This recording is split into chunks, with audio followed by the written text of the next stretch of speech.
Rochelle Edrington, the founder of Vpro Marketing Sales, here to help you to master marketing, strengthen sales so you can leave a legacy. Listen, today I want to talk to you a little bit about myself. I want to share with you about how I started my service-based business. Let's chat. In 2016, I officially started my business, Vpro Marketing and Sales, by getting my LLC. But the journey kind of started a little bit before that. After I had my child, my first child was born in 2018, and I really just could not sit still, okay? So I was doing some at-home gigs, jobs, working from home. I wasn't really making as much as I'd like, but I just couldn't get the idea out of my mind, like, I am great at marketing and sales. I know it, but how am I going to make it work for me? So what I did is I decided to redo my resume. I wanted to redo it from the freelancer standpoint, and I began to apply for jobs that were looking for freelancers, right? Like consultants and things like that. So I was actually hired by a company, and they brought me in as a sales consultant. So one of the things I knew and I know is that people do not like doing sales. And ironically, I enjoy sales. All sales is being able to connect with someone and showing them a solution to their problem. This company brought me on as a sales consultant. Right away, I did very well. They were very surprised at my sales conversion. As the sales leads started to slow up, I began to ask the folks that hired me, what were they doing for their marketing? And they actually, once I asked questions, certain very intelligent questions, they said, hey, well, I want you to look at XYZ and give me your opinion. And before we know it, I felt like I became also their marketing consultant, right? After I had moved on from that opportunity, I decided that, man, there's so many companies out here that are small service-based businesses, small businesses, and they really need assistance with marketing and sales. How can I help? So right away, I began to do research. I began to do research about what the need really was. I matched it up with what I knew and what I was capable of doing. Then when I had some idea of what I wanted to do and the services I wanted to offer, I went and got my LLC. And in 2016, Vpro Marketing and Sales was born.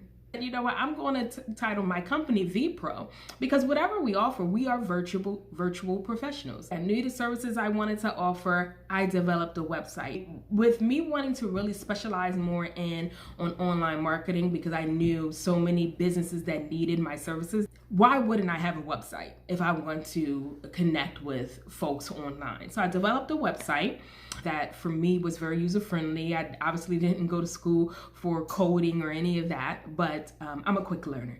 And then at that point, how I started getting clients is I wanted to persuade a small business to hire me remotely. I created a nice little sales letter. I applied for different jobs all over the nation that the description matched what I knew I could offer.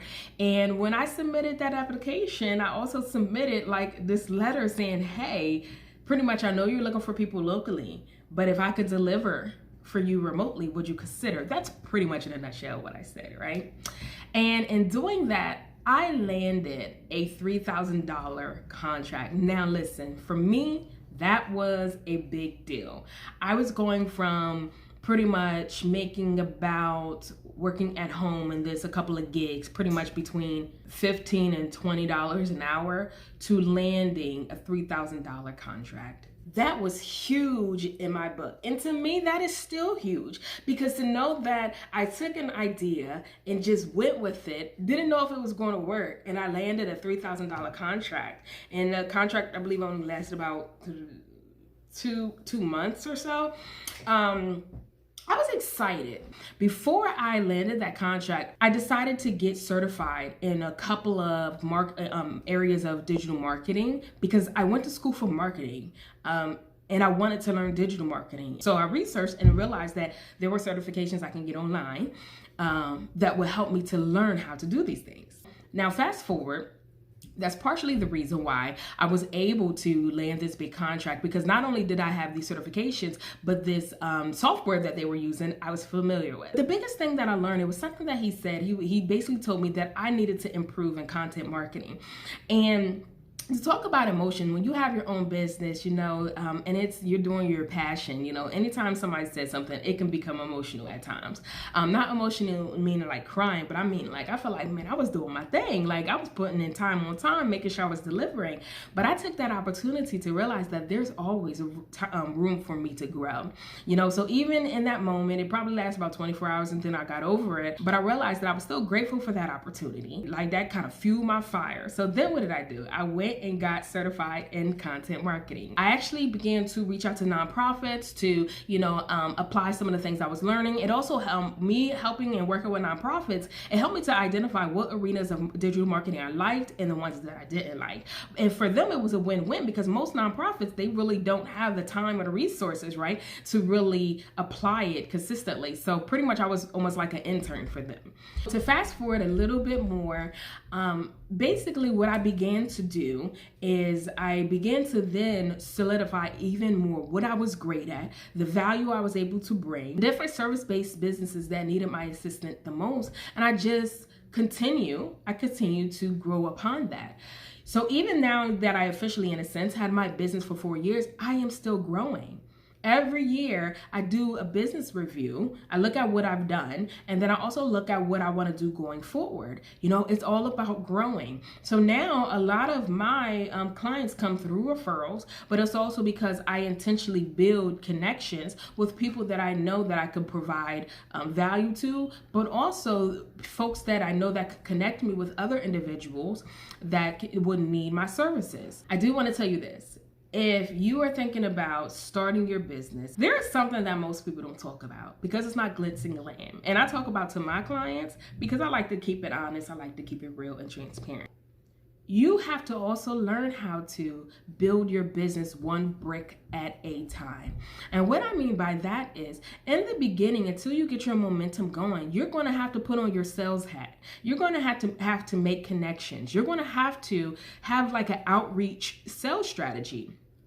How are you going to directly connect with the businesses or the consumers that you want to do business with? Learn how to sell. Learn how to sell. Because until you master online marketing and you're able to generate leads consistently, or until you master referral marketing, right? Where people have done business with you or connected with you and they trust, know, and like you, and they feel confident in referring people to you, you are going to have to sell yourself. I just wanted to share a little bit about my journey. I love entrepreneurship. I love marketing and sales. I love everything about what I do and how I'm able to help individuals. I hope by sharing a little bit about my journey, how I got started, it will inspire you to transform something in your business. As I always say, let's continue to grow.